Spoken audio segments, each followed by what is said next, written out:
স্বাগত জানাচ্ছি আরটিভির সংবাদে। আপনাদের সঙ্গে আছি আমি পপি আক্তার। বাগেরহাটের মোড়ুলগঞ্জের বাসিন্দা সোহরাব হোসেন শিকদার জীবিত হলেও নির্বাচন কমিশনের ওয়েবসাইটে তিনি মৃত। ঠিকানা স্থানান্তর করতে গেলে নির্বাচন অফিস তাকে জানায় 5 বছর আগে তিনি মারা গেছেন। জীবিত প্রমাণের কাগজপত্র সংগ্রহে 2 বছর হয়রানির পর সোহরাব হোসেন এখন ঘুরছেন নির্বাচন কমিশনে, তবু মিলছে না সমাধান। শুধু সোহরাব হোসেন না, জাতীয় পরিচয়পত্র সংশোধন নিয়ে মানুষের ভোগান্তি চরমে। নির্বাচন কমিশন সচিব আখতার আহমেদ বললেন, গত 1 বছরে বিপুল পরিমাণ আবেদন নিষ্পত্তি করা হয়েছে। আতিকা রহমানের রিপোর্ট। সোহরাব হোসেন শিকদার, বয়স 77 বছর, বাড়ি বাগেরহাট জেলার মোড়লগঞ্জ উপজেলায়। জীবিত হলেও নির্বাচন কমিশনের কাছে তিনি মৃত। 2010 সালে জাতীয় পরিচয়পত্র পান তিনি। 2021 সালে পাবনা থেকে নিজ উপজেলা মোড়লগঞ্জে ঠিকানা স্থানান্তর করতে গেলে পাবনা নির্বাচন অফিস জানায় 5 বছর আগে তিনি মারা গেছেন। কেন মৃত বা কেনই ভুতুরে কাণ্ড, এর কোনো উত্তর দিতে পারেনি পাবনা ও খুলনা নির্বাচন অফিস। এরপর শুরু হয় ইউনিয়ন পরিষদ সহ বিভিন্ন দপ্তরে গিয়ে প্রমাণপত্র নেয়া যে তিনি সত্যিই বেঁচে আছেন। সে বলল যে আপনি মৃত্যু। আমি বলতে তাহলে মৃত্যু যদি আমি হয়ে থাকি তাহলে প্রমাণ, তাহলে আপনি প্রমাণপত্র দেন। 4-5 বছর ঘোরানোর পরে ট্রান্সফার হওয়ার পরে এখন দেখতেছি ওটা মৃত দেখাচ্ছে। পরে আমাদের ওখানে নির্বাচন অফিসে গেছি, ওরাও প্রায় আমাদের 8-9 মাস ঘুরাই বলতেছে এখন এটা সম্ভব না, আপনারা ঢাকায় মেইন অফিসে জানান। চলতেও পারে না, একা একা চোখেও দেখে না। জীবিত থাকার প্রমাণপত্র নিয়ে নির্বাচন কমিশনে আবেদন করেও 4 বছরের পরিচয়পত্র সংশোধন করতে পারেনি সোহরাব হোসেন। দীর্ঘদিন ধরে আগারগাঁও নির্বাচন অফিসে মেয়েকে নিয়ে ঘুরছেন এই বৃদ্ধ। ওখানে মেলা যাচাই বাছাই হয়েছে, লাস্টে উনি মেলা টাইম আসা দিয়ে 10 বার ঘুরেছে আমার বাড়ি 3 মাইল দূর। মেম্বার চেয়ারম্যানের কাছে নিছি, তারা তো বলতেছে জীবিত, তারা লিখিত দিচ্ছে। ওখান থেকেও সরজমিনে তারা এসে যাচাই করে দেখছে যে কি সেই লোক না অন্য লোক, দেখছে না এই সেই লোক, অথচ তারা কিছু পারবে না। শুধু সোহরাব হোসেন নন, জাতীয় পরিচয়পত্র সংশোধন করতে গিয়ে হয়রানির শিকার হচ্ছেন নাগরিকরা। কারো আঙ্গুলের ছাপে মিল নেই, নামের বানান ভুল, ঠিকানা বা বয়স পরিবর্তন করতে চাইলেও সহজে মিলে না সমাধান। এ নিয়ে চরম ক্ষোভ প্রকাশ করলেন ভুক্তভোগীরা। কথাটাতে আমি ভোটার হয়েছি, এখনো পাই না, অনলাইনে হয় নাই। এখন আমার বাচ্চা ভর্তি করবো, আমার নামও ভুল করে রাখছে। ভোটার হচ্ছে বরিশাল বিভাগ, অর্থাৎ পটুয়াখালী জেলা। আর এই সমস্যা ভুগতেছি দীর্ঘ 5-6 বছরের বেশি হচ্ছে। প্রতিবার আবেদন করে বাতিল করে দেয়। আমি ডকুমেন্ট যতগুলো আছে দেওয়ার, অতগুলো প্রত্যেকটা ডকুমেন্ট ওখানে কি করছি, সাবমিট করছি, কিন্তু তারপরও এটা বাতিল করে দেয়। নির্বাচন কমিশন সচিব বললেন, গত 1 বছরে এনআইডি সংশোধন কাজে গতি এসেছে। আবেদন দ্রুত নিষ্পত্তি করতে ব্যবস্থা নেওয়া হয়েছে। একজন ভোটারকে মৃত বলা হচ্ছে কেন, ডেড ভোটার বলা হচ্ছে কেন, এই তথ্যটা কে দিচ্ছেন? তার নিকটাত্মীয় দিচ্ছেন। এখন নিকটাত্মীয় যদি আমি কোনো কারণে দিয়ে থাকেন, সেটা দুর্ভাগ্যজনক, এবং আমরা এটা জানা মাত্র যাচাই বাছাই করে আমরা সংশোধন করে দিই। যাচাই বাছাইয়ের জন্য ডিলেটা হবে, অন্ততপক্ষে তার একটা স্থানীয় প্রতিনিধির একটা সার্টিফিকেশন, আঙুলের ছাপ এবং রেটিনা স্ক্যান করে আমরা তো স্ট্যাটাসগুলো চেঞ্জ করছি। এটা আমাদেরকে নলেজে দিয়ে নিলে আমরা সেই কর্মকর্তার বিরুদ্ধে কেন হয়রানি করছেন সে ব্যবস্থা নিচ্ছি। নামের বানান বা সার্টিফিকেট অনুযায়ী বয়স সংশোধন উপজেলা নির্বাচন কার্যালয়ে নিষ্পত্তি করার নির্দেশনা দেওয়া হয়েছে বলে জানালেন সচিব। আতিকা রহমান, আরটিভি, ঢাকা। 4100 কিলোমিটারেরও বেশি দীর্ঘ বাংলাদেশ ভারত সীমান্ত, 2 পাশে কোটি মানুষের বসবাস, অথচ সেই সীমান্তেই বারবার হয়ে উঠছে মৃত্যুর রেখা। পরিসংখ্যান বলছে, 1.5 যুগে সীমান্তের ওপার থেকে বিএসএফ এর গুলিতে একে একে পড়েছে 5 শতাধিক লাশ। বিশ্লেষকরা বলছেন, এই প্রাণহানি থামাতে বাংলাদেশকে নিতে হবে আরও শক্ত অবস্থান, আর ভারতের প্রতি পরামর্শ প্রাণঘাতী আচরণ থেকে সরে আসার। শাকিলা করিমের রিপোর্ট। বাংলাদেশ ভারত কাঁটাতারের বেড়া শুধু 2 দেশের ভূখণ্ডকে আলাদা করেছে, কিন্তু সীমান্তের 2 পাশের মানুষের জীবিকা, আত্মীয়তার সম্পর্ক থেকে আকাশ বাতাস পানি সব মিলিয়ে প্রতিদিনের বাস্তবতাকে আলাদা করতে পারেনি। আর সেই সীমান্তেই যখন গুলির শব্দ শোনা যায়, তখন এক একটি পরিবারে নেমে আসে চিরস্থায়ী অন্ধকার। 2011 সালের 7 জানুয়ারি কুড়িগ্রাম সীমান্তে কাঁটাতারে ঝুলে থাকা 15 বছরের ফেলানির নিথর দেহ আজও সীমান্ত হত্যার সবচেয়ে নির্মম প্রতীক। আর সাম্প্রতিক শিকার তারা মিয়া। বছর বদলেছে, নাম বদলেছে, বদলেনি বিএসএফ এর আচরণ। সরকার এবং আইন ও সালিশ কেন্দ্রের তথ্য অনুযায়ী 2009 সাল থেকে 2026 পর্যন্ত বিএসএফ এর গুলিতে 5 শতাধিক বাংলাদেশি নিহত হয়েছেন। বিশ্লেষকরা বলছেন এসব ঘটনাকে আর বিচ্ছিন্ন হিসেবে দেখার সুযোগ নেই। ভারতের যে সংবিধান, ভারতের যে আইন, ভারত যেসব আন্তর্জাতিক চুক্তি সই করেছে সবগুলোর একেবারে বিরুদ্ধে। নিয়মটা হলো যতক্ষণ সে যদি অস্ত্র ব্যবহার না করে তাহলে তো আমি তাকে কোনোভাবেই মারতে পারছি না, তাহলে পুরোটাই আনলফুল কিলিং হচ্ছে। তাদের মতে সীমান্ত অপরাধ দুই দেশের জন্যই বাস্তব সমস্যা। এসব মাথায় রেখে নিরাপত্তা নিশ্চিত করতে হবে বিজিবি বিএসএফকে। লিথাল ওয়েপন সীমান্তরক্ষীর ব্যবহার করবে এইটা কোনোভাবেই অনুমোদন যোগ্য নয়।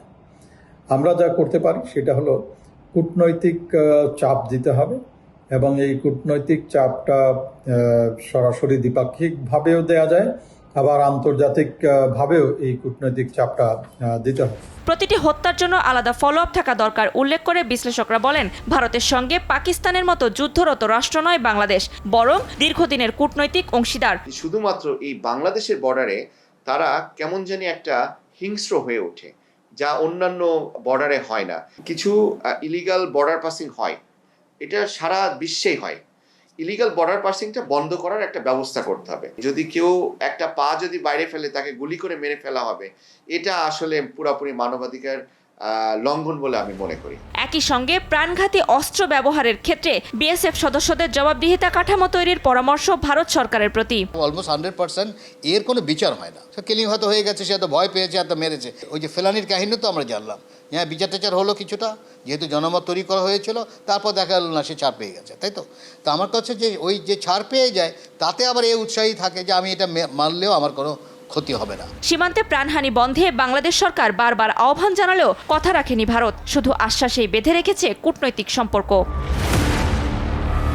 শাকিলা করিম, RTV, ঢাকা। তীব্র গ্যাস সংকটে পড়ছে দেশ।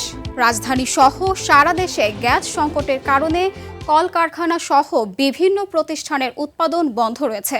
বাসাবাড়িতে কমে গেছে গ্যাসের চাপ। কোথাও কোথাও দিনের বেশিরভাগ সময়ই জ্বলছে না চুলা। একই চিত্র সিএনজি ফিলিং স্টেশনগুলোতেও।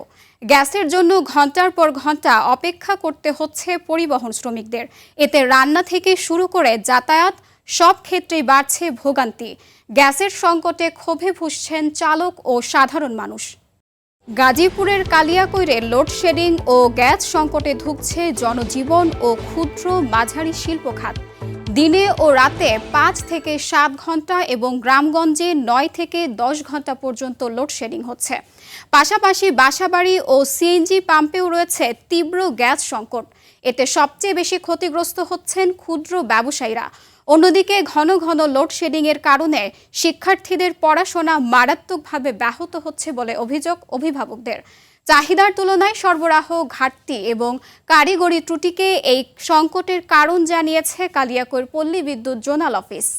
বিদ্যুতের কারণে আমরা কাস্টমারে ভালো মতন কাপড় তুলে দিতে পারতেছি না, ঠিক মতন ডেলিভারি দিতে পারতেছি। বিদ্যুৎ না থাকলে আমাদের ক্ষুদ্র ব্যবসায় সমস্যা হয়। এই যখন বিদ্যুৎ মনে করে না থাকলে অন্ধকারের মধ্যে আলোকিত না থাকলে একটা কাস্টমার আসে না। গ্যাসের যে অবস্থা, বাসা বাড়িতে নাই, সিএনজিতে নাই, গাড়ি অচল হয়ে যাবে আর 2-1 দিনের মধ্যে।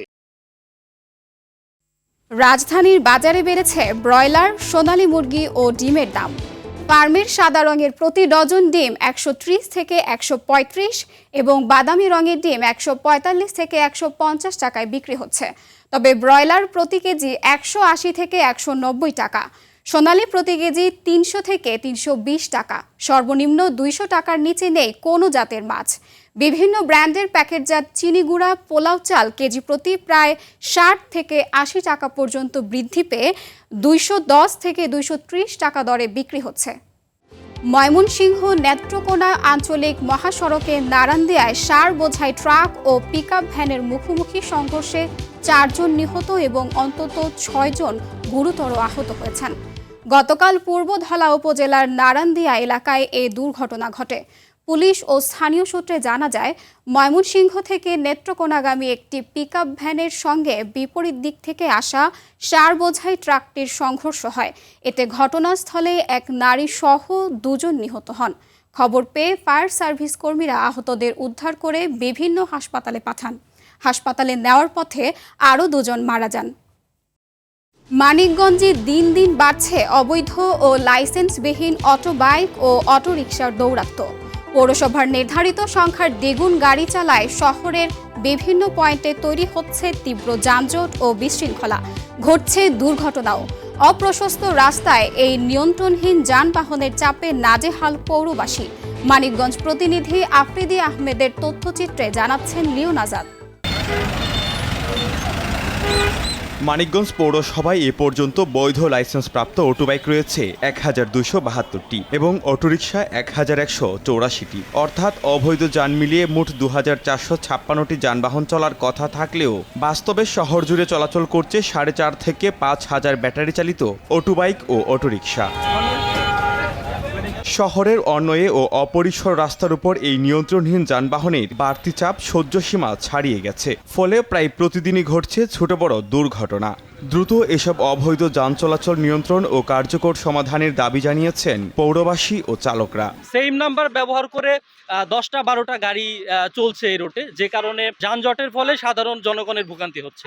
কাউন্সিলরের লোকজন যারা আছে তারাও বিলেট নাই, তারা মানে শহরে এসে যানজট সৃষ্টি করে। যাদের লাইসেন্স দেওয়া আছে তারা চালাইতে পারবে, এরকম একটা নিয়মের মধ্যে আনতে পারলে হয়তো যানজট নিরসন হবে। এদিকে অবৈধ ও লাইসেন্সবিহীন অটোবাইক নিয়ন্ত্রণে নিয়মিত অভিযান অব্যাহত রয়েছে বলে জানিয়েছে জেলা পুলিশ।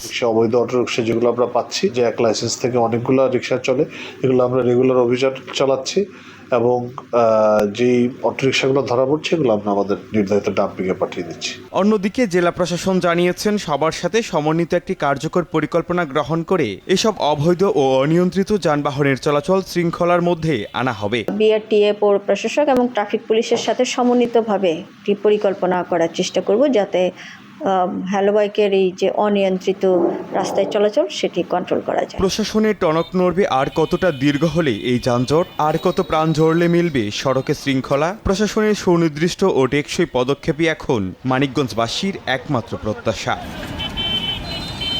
Leone Azad, RTV। RTVর সংবাদ এই পর্যন্তই। ধন্যবাদ সবাইকে।